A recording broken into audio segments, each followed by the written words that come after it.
Perkawinan, KDRT, dan perlindungan anak. Apa pengertian dan tujuan perkawinan?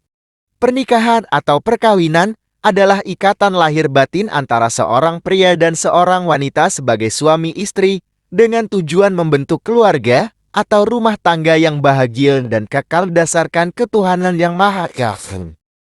Apa dampak jika tidak memahami tujuan dari perkawinan? Akibat dari tidak memahami tujuan perkawinan akan menyebabkan ketidakharmonisan pasangan suami istri dan bahkan bisa berakhir pada perceraian. Angka perceraian di Indonesia kurang lebih 300.000 pasang, lebih dari 10% dari jumlah perkawinan di Indonesia setiap tahunnya 2.300.000 pasang, data Kemenak tahun 2014. Bagaimana hukum perkawinan di Indonesia? Berdasarkan pasal 2 ayat 1, perkawinan adalah sah apabila dilakukan menurut hukum masing-masing agamanya dan kepercayaannya. Serta pasal 2 ayat 2 menyatakan tiap-tiap perkawinan dicatat menurut peraturan perundangan yang berlaku, sehingga setiap perkawinan harus tercatat di kantor urusan agama KUA. Apa saja hak dan kewajiban suami dan istri? Dalam UU Perkawinan, ada bab tersendiri yang mengatur mengenai hak dan kewajiban suami istri, yaitu berdasarkan UU No. 1 tahun 1974. Suami istri memiliki hak dan kewajiban, salah satu di antaranya sebagai berikut. Suami istri wajib saling cinta mencintai, hormat menghormati, setia, dan memberikan bantuan lahir batin yang satu pada yang lain. Apa yang dimaksud dengan kekerasan di dalam rumah tangga KDRT? Yang dimaksud kekerasan dalam rumah tangga adalah setiap perbuatan kekerasan yang mengakibatkan timbulnya kesengsaraan atau penderitaan secara fisik, seksual, psikologis, dan atau penelantaran rumah tangga, termasuk ancaman untuk melakukan perbuatan pemaksaan atau perampasan kemerdekaan secara melawan hukum dalam lingkup rumah tangga. Bagaimana hukum di Indonesia mengenai KDRT? Di dalam Undang-Undang Republik Indonesia Nomor 23 Tahun 2004 tentang penghapusan kekerasan dalam rumah tangga, dalam pasal 5 UU No. 23 tahun 2004 diatur bahwa setiap orang dilarang melakukan kekerasan secara fisik, seksual, psikologis terhadap orang dalam lingkup rumah tangganya. Berapa batasan usia anak? Di Indonesia, anak-anak dilindungi oleh Undang-Undang Republik Indonesia Nomor 23 Tahun 2002 tentang perlindungan anak. Definisi anak menurut Undang-Undang Perlindungan Anak OP adalah seseorang yang belum berusia 18 tahun, termasuk anak yang masih dalam kandungan. Apa kewajiban orang tua terhadap anak? Berdasarkan pasal 26 UPR, orang tua berkewajiban dan bertanggung jawab untuk mengasuh, memelihara, mendidik, dan melindungi anak. Menumbuh kembangkan anak sesuai dengan kemampuan, bakat, dan minatnya, dan mencegah terjadinya perkawinan pada usia anak-anak. Karena itulah orang tua harus memastikan anaknya yang akan menjadi calon pengantin telah berusia matang lahir dan batin sebelum melangsungkan perkawinan. Apa saja hak-hak anak di Indonesia? 1. Hak untuk hidup, tumbuh, berkembang, dan berpartisipasi sesuai dengan harkat dan martabat kemanusiaan, serta mendapat perlindungan dari kekerasan dan diskriminasi. 2. Setiap anak berhak atas satu nama sebagai identitas diri dan status kewarganegaraan. Identitas anak tersebut dituangkan dalam akte kelahiran. 3. Hak untuk beribadah menurut agamanya, berpikir dan berekspresi sesuai dengan tingkat kecerdasan dan usia, serta dalam bimbingan orang tuanya. 4. Hak untuk mengetahui orang tuanya, dibesarkan dan diasuh oleh orang tua kandungnya. 5. Hak untuk memperoleh pelayanan kesehatan dan jaminan sosial. 6. Hak untuk memperoleh pendidikan dan pengajaran dalam rangka pengembangan pribadi dan tingkat kecerdasan sesuai minat dan bakatnya. 7. Hak untuk menyatakan dan didengar pendapatnya. 8. Hak untuk beristirahat dan memanfaatkan waktu. 9. Anak penyandang cacat berhak memperoleh rehabilitasi, bantuan sosial, dan pemeliharaan taraf kesejahteraan sosial. 10. Hak untuk mendapat perlindungan dari diskriminasi, eksploitasi ekonomi, dan seksual, penelantaran, kekejaman, kekerasan, penganiayaan, ketidakadilan, dan perlakuan salah lainnya. 11. Hak untuk memperoleh perlindungan dari penyalahgunaan dalam keterlibatan kegiatan politik, sengketa bersenjata, kerusuhan, kekerasan, peperangan, dan penjatuhan hukum yang tidak manusiawi. 12. Anak korban kekerasan seksual dan berhadapan dengan hukum berhak dirahasiakan. 13. Anak korban atau pelaku tindak pidana berhak mendapatkan bantuan hukum dan bantuan lain.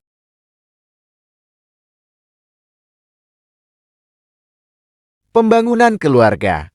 Apa yang dimaksud dengan keluarga?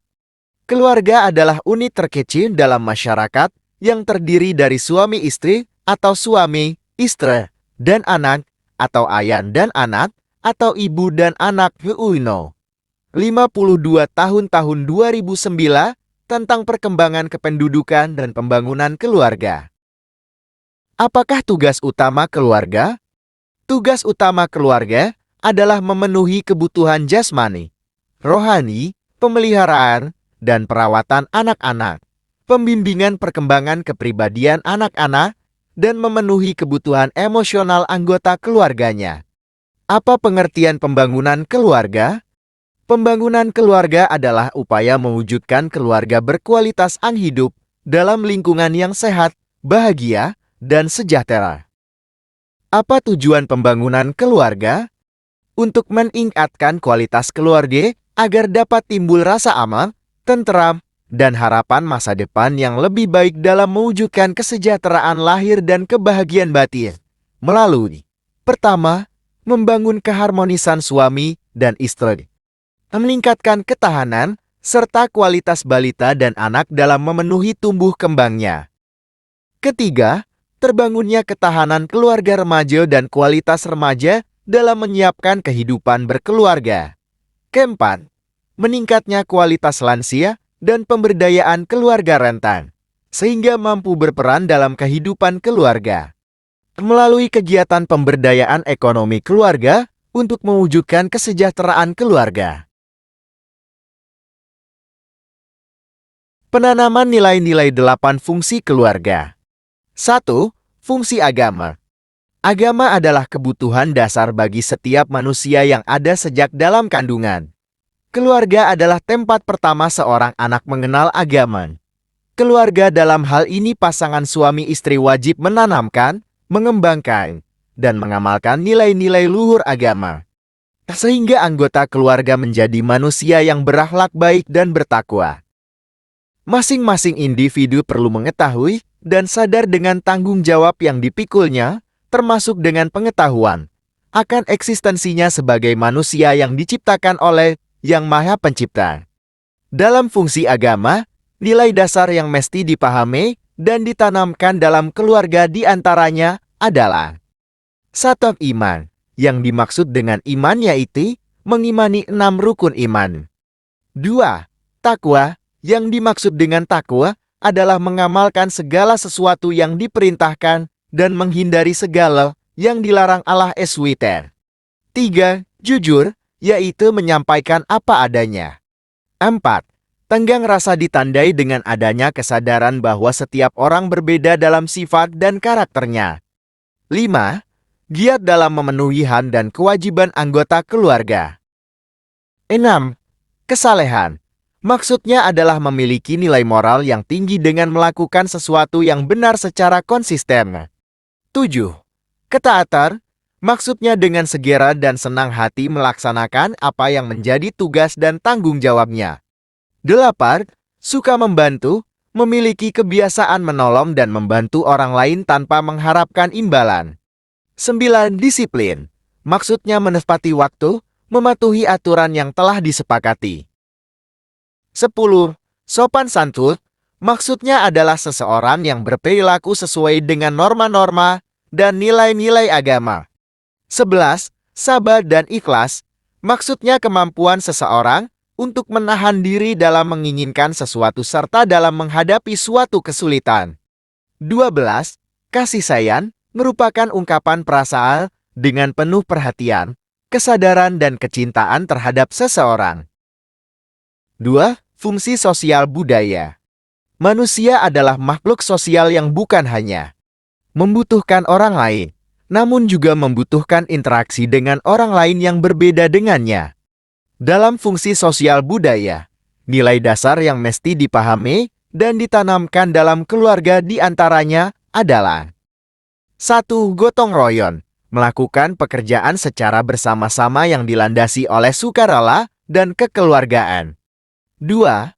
Sopan santun, perilaku seseorang yang sesuai dengan norma-norma sosial budaya setempat. 3. Kerukunan, hidup berdampingan dalam keberagaman secara damai dan harmonis. 4. Peduli, mendalami perasaan dan pengalaman orang lain. 5. Kebersamaan, adanya perasaan bersatu, sependapat, dan sekepentingan. 6. Toleransi, bersikap menghargai pendirian yang berbeda atau bertentangan dengan pendirian sendiri. 7. Kebangsaan, kesadaran diri sebagai warga negara Indonesia yang harus menjunjung tinggi harkat dan martabat bangsa. Bagaimana Anda dan keluarga menyiapkan diri untuk menghadapi perbedaan sosial budaya yang ada? Silahkan diskusikan dengan pasangan Anda. 3. Fungsi cinta dan kasih sayang.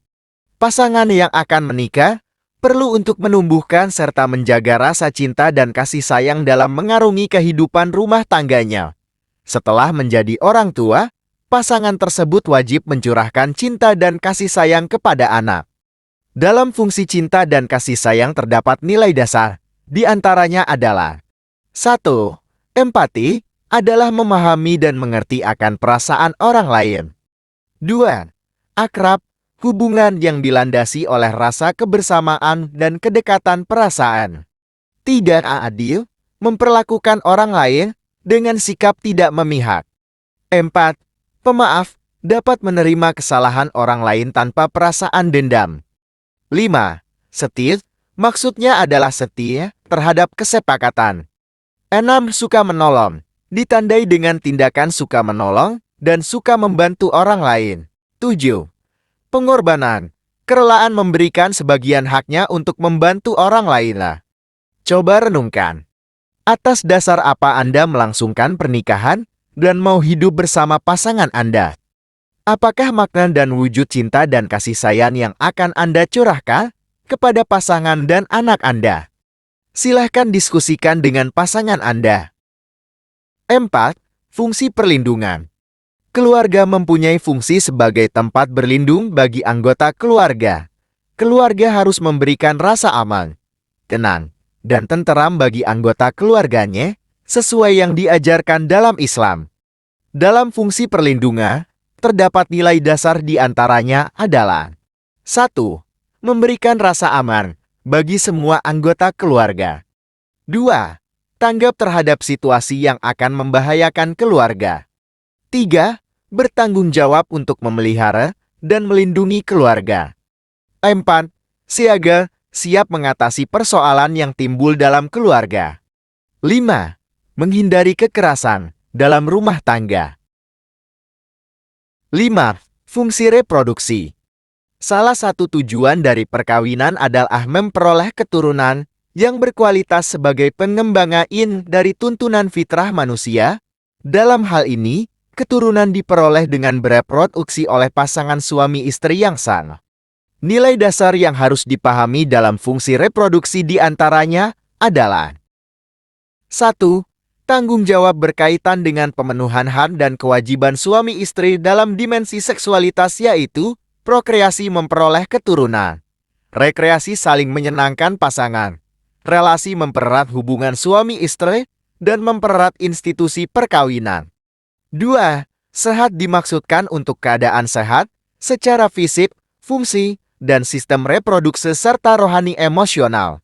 Orang yang sehat dalam fungsi reproduksi dicirikan dengan kemampuan seseorang menjaga kebersihan dan kesehatan reproduksinya. 3.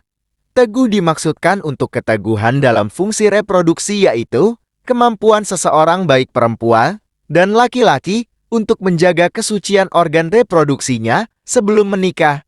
Selain itu, teguh diartikan sebagai menjaga kesetiaan terhadap pasangan setelah menikah.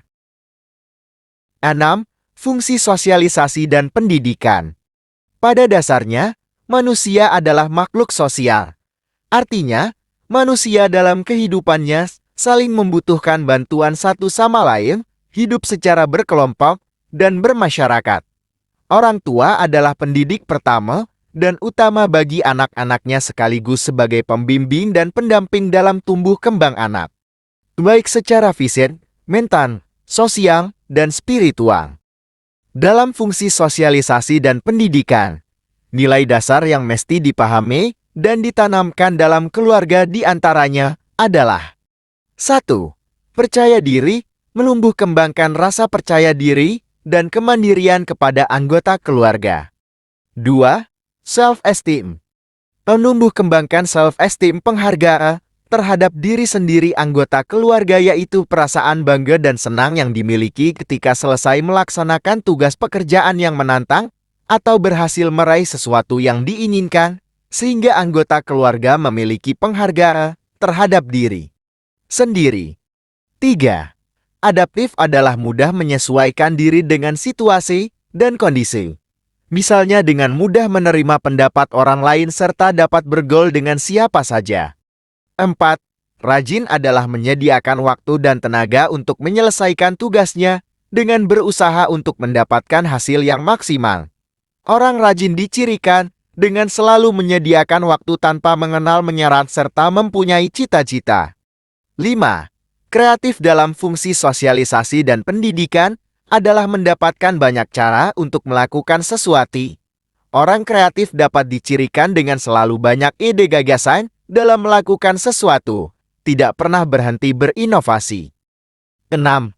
Tanggung jawab dalam fungsi sosialisasi dan pendidikan maksudnya mengetahui serta melakukan apa yang menjadi tugasnya. 7. Kerjasama dalam fungsi sosialisasi dan pendidikan maksudnya melakukan sesuatu pekerjaan secara bersama-sama. 8. Menjadi pembelajaran sepanjang hayat, lifelong learner. 7. Fungsi ekonomi. Keluarga harus mampu memenuhi kebutuhan material seluruh anggota keluarganya. Nilai-nilai yang perlu dikembangkan dalam fungsi ekonomi yaitu 1. Hemat, yaitu menyesuaikan antara penghasilan dan pengeluaran, serta membelanjakan uang seefisien mungkin. 2. Teliti, yaitu membelanjakan uang dengan mendahulukan kepentingan yang mendesak penting. 3. Disiplin dengan komitmen yang sudah disepakati tentang keuangan keluarga. 4. Ulet, yaitu gigih bekerja untuk memenuhi kebutuhan keluarga. 5. Selalu berupaya untuk menabung. Dan fungsi ke-8, fungsi lingkungan. Yang dimaksud dengan lingkungan di sini adalah terkait kebersihan dan kesehatan lingkungan di sekitar keluarga.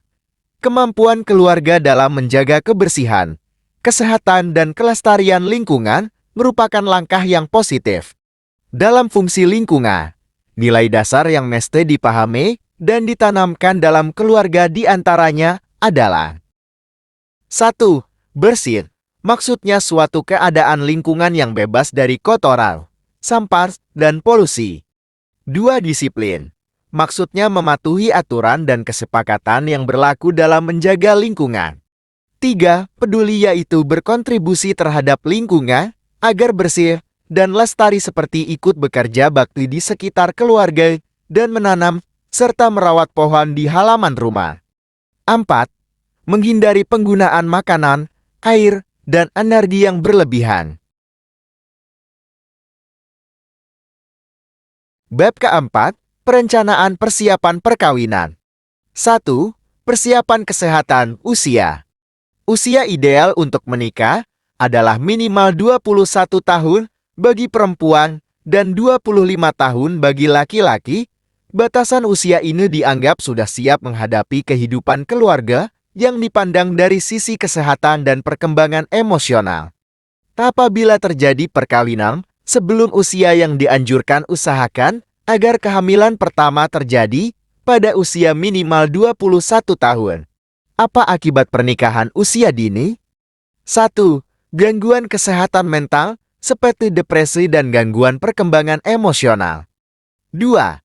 Berbagai risiko kesehatan akibat hubungan seksual usia dini seperti kanker leher rahim.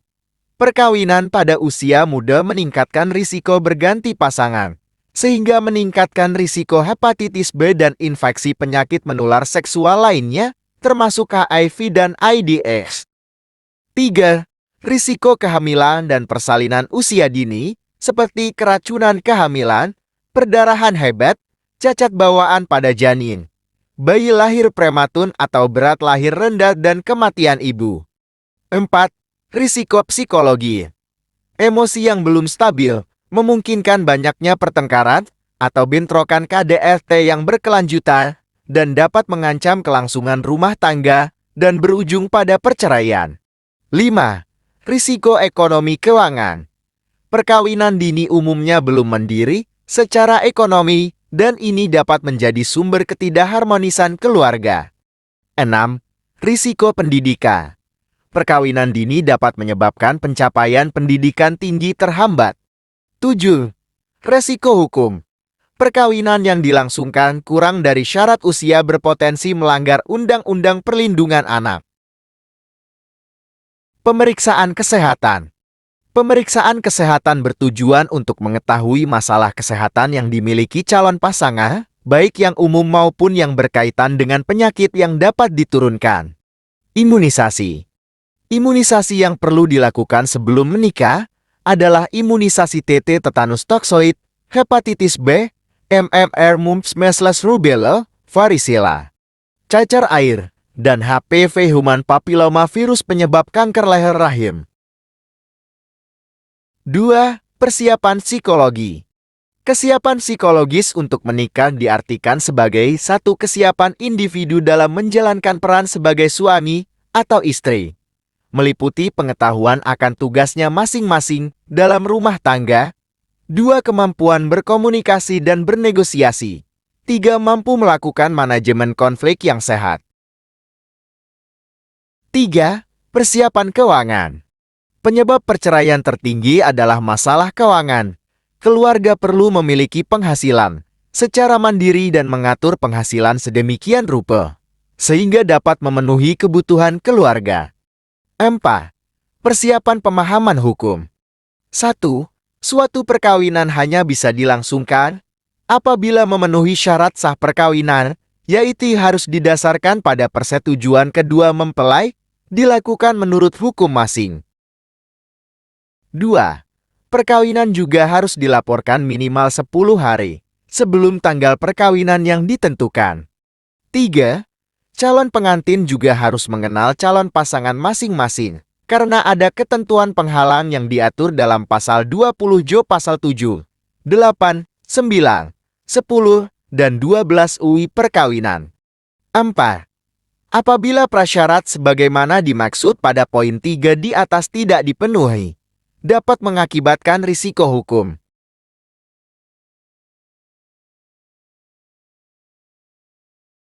Bab kelima, menjadi orang tua hebat. Hal penting apa saja yang harus diketahui calon pengantin tentang perencanaan membangun keluarga? Yang perlu diketahui tentang perencanaan keluarga bagi calon pengantin, antara lain: perencanaan membangun keluarga. Merencanakan usia pernikahan perempuan 21 tahun dan laki-laki 25 tahun. Membina hubungan antar pasangan dengan keluarga lain dan kelompok sosial. Merencanakan kelahiran anak pertama, persiapan menjadi orang tua. Mengatur jarak kelahiran dengan menggunakan alat kontrasepsi. Berhenti melahirkan di usia 35 tahun agar dapat merawat balita secara optimal. Merawat dan mengasuh anak usia balita memenuhi kebutuhan mendasar anak, kebutuhan fisik, kasih sayang, dan stimulasi. Langkah-langkah apa saja yang harus diketahui untuk membentuk keluarga berkualitas? Dalam membangun keluarga yang berkualitas, beberapa langkah yang perlu dilakukan adalah: menumbuh kembangkan harapan pada diri sendiri dan keluarga akan kehidupan yang lebih baik. Memberikan teladan yang baik kepada anak-anak, mengingat perkembangan teknologi dan globalisasi yang juga memiliki dampak negatif dari sisi moral. Senantiasa memberikan nasihat kebaikan dan teguran atas perilaku dan tindakan yang menyimpang. Mencari dan membentuk lingkungan kondusif untuk perkembangan keluarga, yaitu lingkungan yang jauh dari narkoba, kekerasan, dan asusila. Melakukan pembiasaan dan pengulangan terhadap hal-hal yang baik dan bermanfaat. Memberikan hadiah berupa pujian bila anak berhasil melakukan hal-hal baik, serta memberikan hukuman yang mendidik bila anak melanggar aturan yang telah disepakati. Langkah-langkah apa yang harus dilakukan agar dapat memiliki ketahanan keluarga? Keluarga berkualitas yang kita ciptakan akan terwujud apabila masing-masing keluarga memiliki ketahanan keluarga yang tinggi dan akan tercipta apabila masing-masing keluarga dapat melaksanakan fungsi-fungsi keluarga secara serasi, selaras, dan seimbang. Yang terdapat di dalam 88 fungsi keluarga yaitu 1. Fungsi keagamaan. 2. Fungsi sosial budaya. 3. Fungsi cinta kasih. 4. Fungsi perlindungan. 5. Fungsi reproduksi. 6. Fungsi sosialisasi dan pendidikan. 7. Fungsi ekonomi. 8. Fungsi pembinaan lingkungan. Dukungan orang tua kepada buah hatinya dalam pengasuhan. Terkait dengan pendidikan anak, sebutkan pola asuh yang dapat digunakan orang tua dalam mendidik anak. Orang tua sangat berperan dalam pengasuhan buah hatinya. Pengasuhan adalah proses mendidik, mengajarkan, dan mencontohkan karakter, kontrol diri, sekaligus pembentukan tingkah laku yang diterapkan orang tua pada anak secara konsisten dari waktu ke waktu. Apa perbedaan pola gaya pengasuhan itu? Otoriter. Gaya menerapkan peraturan yang ketat dan memaksa anak mematuhinya. Kalau anak tak patuh, maka ia dihukum. Hukuman fisik dianggap sah-sah saja. Permisif. Orang tua selalu menuruti keinginan anak dan cenderung membiarkan anak berbuat semaunya. Mereka menganggap hal itu adalah wujud rasa sayang tanpa menyadari bahwa hal itu justru bisa menjerumuskan anak, membuat anak cenderung egois dan tidak mampu mengontrol diri. Demokratis. Orang tua yang demokratis merupakan gaya pengasuhan yang menghargai kepentingan anak, tetapi juga menekankan pada kemampuan untuk mengikuti aturan. Diabaikan. Orang tua dengan pola asuh ini mengabaikan keberadaan anak, bahkan menunjukkan ketidakpedulian terhadap anak. Mereka tidak mengambil tanggung jawab pengasuhan dan tidak menetapkan aturan-aturan. Memahami konsep diri orang tua. Apa yang disebut dengan konsep diri orang tua? Konsep diri orang tua adalah pendapat orang tua tentang dirinya sendiri, baik pemahaman mental maupun fisik. Dengan kata lain, konsep diri orang tua adalah respon orang tua tentang pertanyaan, siapa saya? Dengan melihat tentang dirinya, maka akan ada unsur penilaian tentang keberadaan dirinya itu. Apakah dia telah menjadi orang tua yang baik atau kurang baik? Berhasil atau kurang berhasil dalam mengasuh anak? Dan mampu atau kurang mampu dalam mengembangkan kecerdasan seorang anak? Apa peran orang tua dalam keluarga? Peran ayah. Selain sebagai pencari nafkah, dalam pengasuhan, ayah memiliki peranan yang sangat penting. Di masa awal seorang suami atau ayah dapat 1. Menyiapkan tempat tinggal yang layak. 2. Mendampingi istri siaga selama masa kehamilan. 3. Mendukung istri untuk menyusui bayinya. 4. Turut merawat bayi sejak dilahirkan. 5. Melakukan aktivitas bersama anak. 6. Menciptakan komunikasi yang baik dengan seluruh keluarga. Peran suami atau ayah dalam keluarga menjadi contoh positif terhadap perkembangan kognitif. Anak lebih cerdas. Anak lebih terampil. Prestasi di sekolah lebih baik.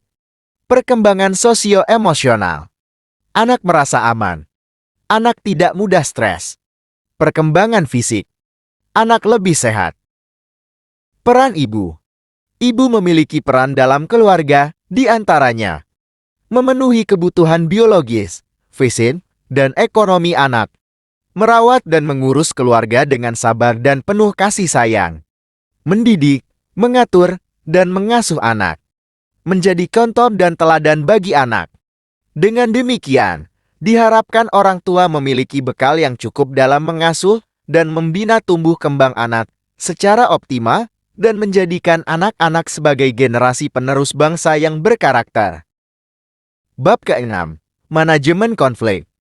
Konflik dalam keluarga biasa terjadi dalam kehidupan sehari-hari. Akan tetapi, apabila dibiarkan tanpa ada penanganan yang baik, maka akan menjadi bibit-bibit perpecahan.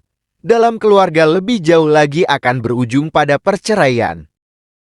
Konflik adalah suatu kondisi yang tidak menyenangkan dan dapat menekan perasaan individu karena adanya dua hal atau objek, kebutuhan, keinginan, kekuatan, kecenderungan ataupun tujuan yang berbeda atau bertentangan yang timbul pada saat yang sama.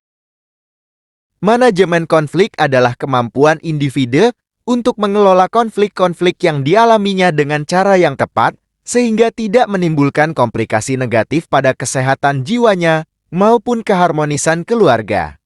Konflik dalam keluarga.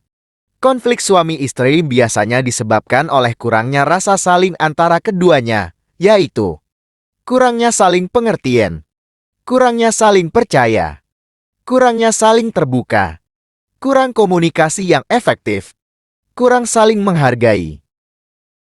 Sumber konflik. 1. Penghasilan. Dengan kondisi penghasilan Anda sekarang, apakah Anda sudah siap untuk membina rumah tangga? 2. Anak. Saat anak menjadi penyebab adanya suatu konflik, maka diskusikan nilai kehadiran anak bagi Anda berdua. Pola asuh seperti apa yang akan Anda terapkan untuk anak? Harapan apa yang Anda inginkan dari anak? 3. Kehadiran keluarga besar. 4. Hubungan seksual. 5. Keyakinan agama. 6. Komunikasi. Tahapan manajemen konflik. Tahap primer. Ini merupakan tahap pencegahan terhadap terjadinya konflik keluarga. Calon pengantin harus mengetahui sumber konflik yang telah dijelaskan sebelumnya. Jika sumber konfliknya adalah penghasilan, maka pasangan harus berusaha mencari pekerjaan. Namun, jika tetap tidak mendapatkan pekerjaan, pasangan harus berkomitmen untuk tidak menjadikan masalah itu sebagai sumber konflik. Komitmen ini harus disepakati sebelum menikah. Tahap sekunder. Tahap ini sudah terjadi konflik dan bagaimana cara mengatasinya. Upaya-upaya yang dilakukan antara lain: mencari alternatif pemecahan masalah berdasarkan sumber masalahnya. Berkomunikasi secara asertif menghargai diri sendiri dan pasangan. Mencari bantuan pihak ketiga yang kompeten, seperti psikolog atau konselor perkawinan. Memilih cara yang terbaik salah satu. Melaksanakan cara yang sudah dipilih dari kompromi di atas. Evaluasi penyelesaian konflik. Tahap tersier. Setelah konflik teratasi, pasangan tetap berusaha mempertahankan komunikasi yang efektif, mencegah dampak negatif atau trauma psikologis akibat konflik yang pernah dialami. Dan perlunya kesepakatan baru agar tidak terjadi konflik yang sama di masa yang akan datang. A. Mengerti terhadap pekerjaan pasangan masing-masing. Berusaha membuat suami dan istri merasa senang. Saling menyatakan perasaan secara terbuka. Menghargai pendapat dan ide pasangan. Menggunakan waktu luang bersama. Saling memuaskan dalam kehidupan seksual. B. Adanya komunikasi yang efektif dan dapat menjadi pendengar yang baik bagi pasangannya. C. Jika ada masalah, komunikasikan dengan pasangan agar tidak berlarut-larut. D. Menyeimbangkan antara perasaan dan pikiran rasional. Tidak berpikir yang aneh-aneh. Kalau sesuatu hal belum terjadi, hadapi masalah dengan wajar. Manajemen keuangan. Komponen-komponen yang diperlukan dalam penyusunan rencana keuangan keluarga adalah komponen pendapatan dan komponen pengeluaran. Di bawah ini akan dijelaskan komponen pendapatan dan komponen pengeluaran. Perencanaan keuangan keluarga. Sumber pendapatan dijadikan pendapatan bagi keluarga sebagai sumber untuk memenuhi kebutuhan. Sumber pendapatan antara lain. 1. Pendapatan tetap suami atau istri. Misalnya gaji. 2. Pendapatan lainnya pendapatan tambahan selain dari gaji pokok pendapatan pokok. Komponen pengeluaran. Jenis-jenis pengeluaran keluarga yaitu 1. Pengeluaran wajib dan pokok. Pengeluaran ini bersifat penting yang berkaitan dengan pemenuhan kebutuhan utama suatu keluarga. 2. Pengeluaran tambahan. Pengeluaran ini bersifat insidental, tidak terus-menerus, dan hanya diperlukan pada waktu tertentu saja. Kiat-kiat pengelolaan keuangan keluarga. 1. Pahami keadaan keuangan keluarga Anda. 2. Lakukan pengeluaran sesuai dengan perencanaan. 3. Berikan kepercayaan kepada pengelola keuangan keluarga.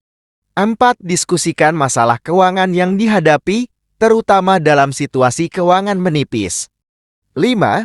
Pikirkan lebih seksama pengertian antara butuh dan ingin. Tak jarang kita membelanjakan uang untuk hal yang tak terlalu penting atau hanya didorong keinginan, bukan kebutuhan.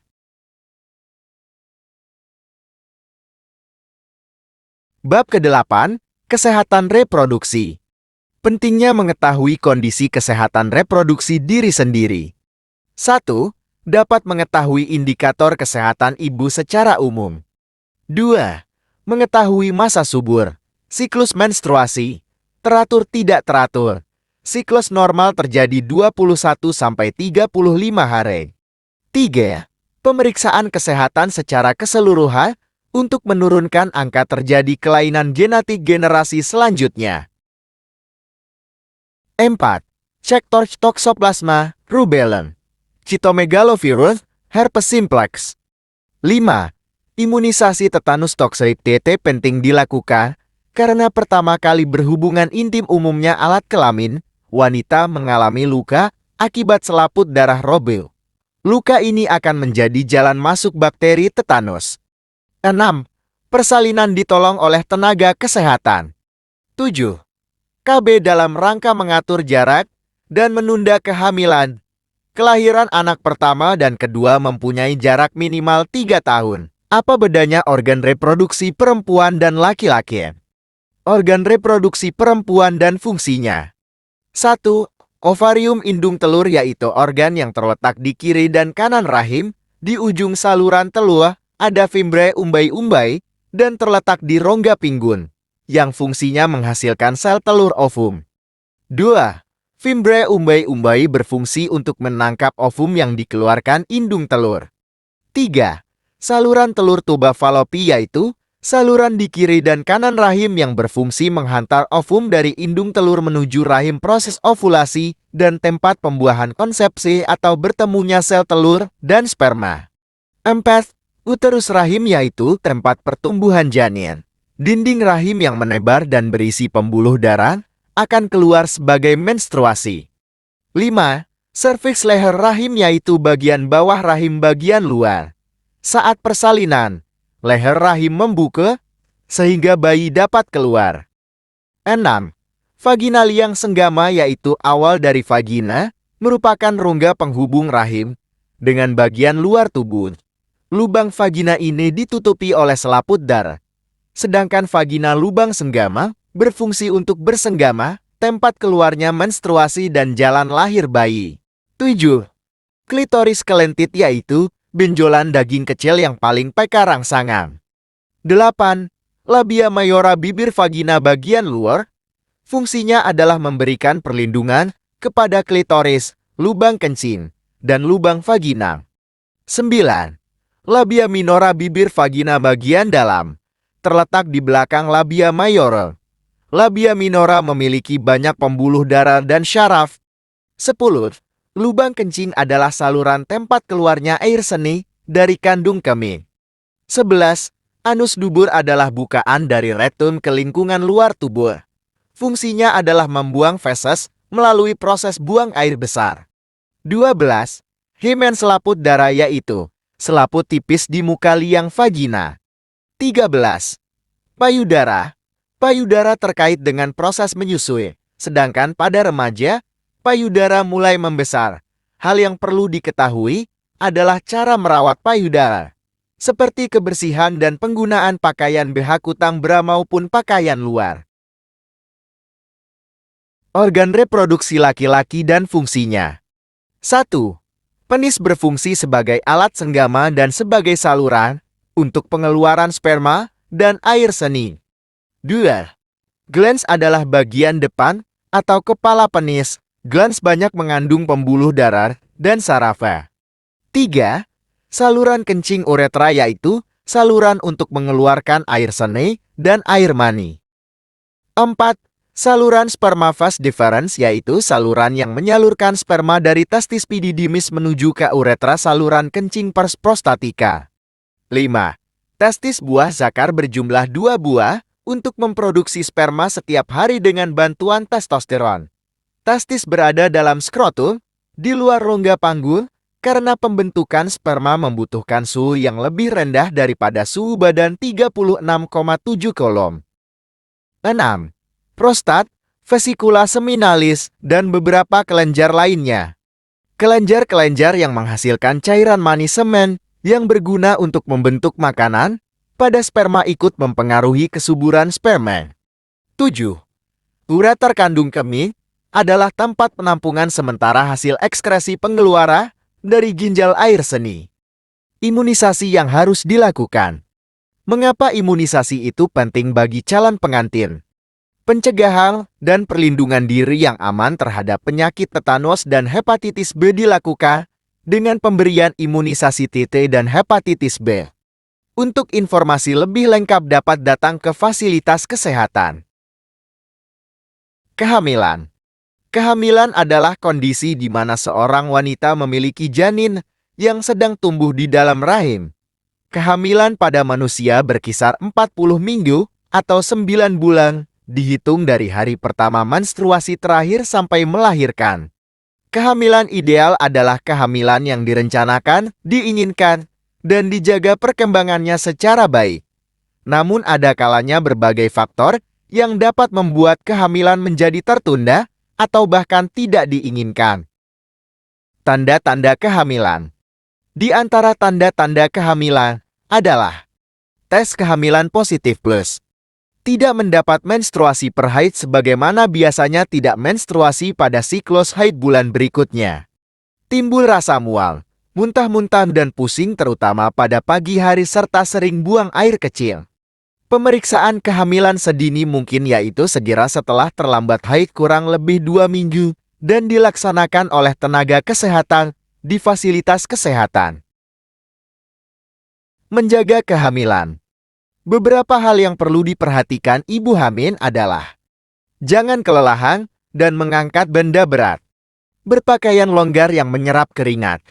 Olahraga ringan seperti senam hamil dilakukan dengan hati-hati. Hindari orang yang merokok. Pemakaian obat harus sesuai dengan petunjuk dokter. Makan bergizi seimbang, termasuk sayur dan buah. Gizi makanan ibu hamil. Makanan ibu hamil harus diperhatikan, karena selain untuk kebutuhan ibu juga dibutuhkan untuk perkembangan janin. Kekurangan gizi akan mengakibatkan ibu hamil cepat lelah dan pusing, muka pucat, mudah terserang penyakit, kekurangan ISI atau ISA tidak keluar pada saat menyusui. Kehamilan dan persalinan berisiko. Kehamilan dan persalinan berisiko tinggi biasanya terjadi karena faktor MPAT terlalu dan TEGE terlambat. 4 terlalu yaitu 1 terlalu muda untuk hamil kurang dari 21 tahun. 2 terlalu tua untuk hamil lebih dari 35 tahun. 3 terlalu sering hamil anak lebih dari 2. 4 terlalu dekat atau rapat jarak kehamilannya kurang dari 3 tahun. 3 terlambat yaitu 1 terlambat mengambil keputusan untuk mencari upaya medis kedaruratan. 2. Terlambat tiba di fasilitas kesehatan. 3. Terlambat mendapat pertolongan medis yang akurat. Air susu ibu ASI. Manfaat pemberian ASI. Mengandung zat gizi yang bernilai sangat tinggi, baik dalam jumlah maupun mutu yang diperlukan untuk pertumbuhan serta perkembangan bayi dan anak, termasuk dalam membentuk kekebalan pada tubuh bayi. AS eksklusif selain merupakan sumber makanan terbaik, juga dapat mencegah kehamilan. Peraturan Pemerintah Nomor 33 Tahun 2012 tentang pemberian ASE eksklusif, Bab 3 Pasal 6. Setiap ibu yang melahirkan harus memberikan ASE eksklusif kepada bayi yang dilahirkannya. Infeksi menular seksual (EMS) dan HIV/AIDS adalah penyakit yang salah satu penularannya melalui hubungan seksual. Jika kita melakukan hubungan seks berisiko, maka kita dapat terkena penyakit kelamin atau infeksi menular seksual ini.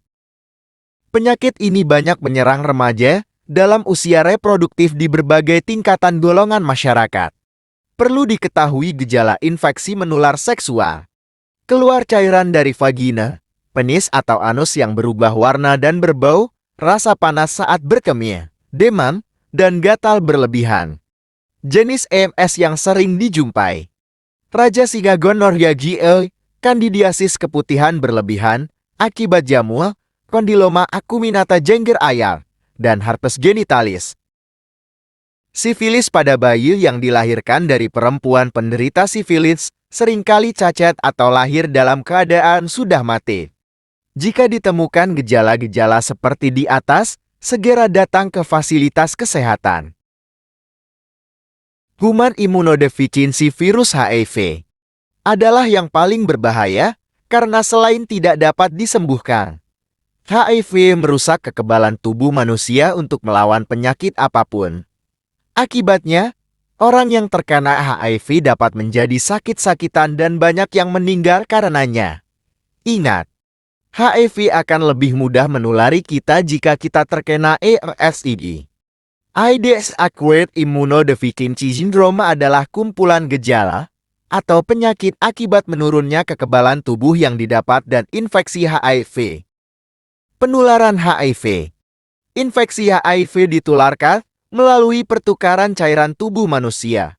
Beberapa cara yang berisiko menularkan HIV diantaranya: hubungan seks. Pada saat berhubungan seks tanpa kondom, HIV dapat menular dari darah orang yang terinfeksi, air mani, atau cairan vagina langsung ke aliran darah orang lain, atau dalam vagina, penis, atau dubur. HIV dapat menular melalui transfusi darah yang mengandung HIV atau bergantian alat suntik para pengguna narkoba.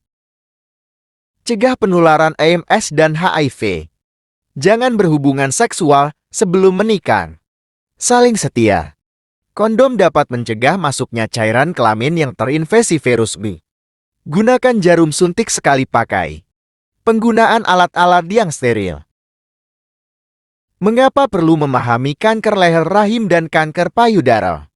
Informasi tentang deteksi dini kanker leher rahim dan kanker payudara. Kanker leher rahim. Penyebabnya, human papillomavirus HPV.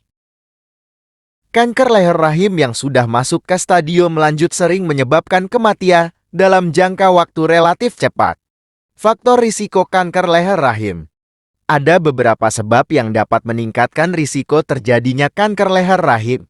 Antara lain adalah: 1. Hubungan seksual pada usia muda atau pernikahan pada usia muda. 2. Terjadi pasangan seksual dan rokok memiliki risiko lebih besar dengan kanker leher rahim. Deteksi dini kanker leher rahim dapat dilakukan dengan Pap smear. Tes FVE inspeksi visual dengan asam cuka 3-5%. Deteksi dini kanker leher rahim dianjurkan untuk perempuan yang telah melakukan hubungan seksual. Deteksi dini kanker leher rahim dapat dilakukan di fasilitas kesehatan. Melakukan sadari. Pemeriksaan payudara yang dilakukan sendiri. Kanker payudara ialah kanker yang berasal dari kelenjar saluran dan jaringan penunjang payudara. tidak termasuk kulit payudara. Merupakan kanker terbesar kedua yang berisiko diderita oleh perempuan setelah kanker leher rahim. Sampai saat ini, penyebab pasti kanker payudara belum dapat diketahui. Sadari dianjurkan dilakukan sebulan sekali setelah selesai haid. Etika berhubungan suami istri. Merayu istri dan bercanda dengannya di saat santai berdua. Nabi Muhammad SAW selalu bercanda, tertawa, dan merayu istri-istrinya. Meletakkan tangan di kepala istri dan mendoakannya. Nabi Muhammad SAW bersabda, apabila salah seorang kamu menikahi seorang wanita, maka hendaklah ia memegang ubun-ubunnya dan bacalah bismillah, lalu mohon berkahlah kepada Allah, dan hendaknya ia membaca, Allahumma inni as'aluka min khairihan wa khairu ma jabaltaha alai, wa a'udzu bika min syarriha wa syarri ma jabaltaha alai. Ya Allah, sesungguhnya aku memohon kepadamu dari kebaikannya dan kebaikan sifat yang ada padanya, dan aku berlindung kepadamu dari keburukannya dan keburukan sifat yang ada padanya. Abu Daud dan dihasankan oleh Al-Albani. Disunahkan bagi kedua mempelai melakukan syalat 2 rakaat bersama, karena hal tersebut dinukil dari kaum salaf. Membaca bismillah sebelum melakukan jima. Nabi Muhammad SAW bersabda, kalau sekiranya seorang di antara kamu hendak bersenggama dengan istrinya dan hendaklah membaca Bismillah, Allahumma janibna syaiton, wa janibi syaitona ma rozaktana. Jika sang suami ingin bersenggama lagi, maka dianjurkan berwudu terlebih dahulu. Karena Nabi Muhammad SAW bersabda, apabila salah seorang kamu telah bersetubuh dengan istrinya, lalu ingin mengulanginya kembali maka hendaklah ia berwudu. Muslim. Disunatkan bagi kedua suami istri berwudu sebelum tidur sesudah melakukan jima. Karena hadits Aisyah menuturkan, adalah Nabi Muhammad SAW apabila beliau hendak makan atau tidur sedangkan ia junub, maka beliau mencuci kemaluannya dan berwudu sebagaimana wudu untuk syalat, muttafaq alaih. Tata cara mandi junub. Dari Ibnu Abbas berkata bahwa Maimunah mengatakan, aku pernah menyediakan air mandi untuk Rasulullah SAW. Lalu beliau menuangkan air pada kedua tangannya dan mencuci keduanya 2 kali atau 3 kali. Lalu dengan tangan kanannya beliau menuangkan air pada telapak tangan kirinya. Kemudian beliau mencuci kemaluannya. Setelah itu beliau menggosokkan tangannya ke tangan. Kemudian beliau berkumur-kumur dan memasukkan air ke dalam hidung. Lalu beliau membasuh muka dan kedua tangannya. Kemudian beliau membasuh kepalanya 3 kali dan mengguyur seluruh badannya. Setelah itu beliau bergeser dari posisi semula, lalu mencuci kedua telapak kakinya di tempat yang berbeda. Bukhari No. 265 dan Muslim No. 317. Dari 2 hadits di atas kita dapat merinci tata cara mandi yang disunahkan sebagai berikut. Pertama, mencuci tangan terlebih dahulu sebanyak 3 kali sebelum tangan tersebut dimasukkan dalam bejana atau sebelum mandi. Kedua, membersihkan kemaluan dan kotoran yang ada dengan tangan kiri. Ketiga, mencuci tangan setelah membersihkan kemaluan dengan menggosokkan ke tanah atau dengan menggunakan sabun. Keempat, berwudu dengan wudu yang sempurna seperti ketika hendak salat. Kelima, mengguyur air pada kepala sebanyak 3 kali hingga sampai ke pangkal rambut. Keenam, memulai mencuci kepala bagian kanan, lalu kepala bagian kiri. Ketujuh, menyela-nyela rambut. Lalu beliau membasuh badan lainnya. Jika salah seorang dari kami mengalami junub, maka ia mengambil air dengan kedua tangannya dan disiramkan ke atas kepala, lalu mengambil air dengan tangannya dan disiramkan ke bagian tubuh sebelah kanan. Lalu kembali mengambil air dengan tangannya yang lain dan menyiramkan ke bagian tubuh sebelah kiri. Bukhari No. 277. Kedelapan, mengguyur air pada seluruh badan dimulai dari sisi yang kanan setelah itu yang kiri. Bagaimanakah tata cara mandi junub pada wanita? Tata cara mandi junub pada wanita sama dengan tata cara mandi yang diterangkan di atas. Bagi wanita yang dikepang rambut kepalanya, menurut hadits cukuplah mengguyur air pada kepala 3 kali, kemudian guyurlah.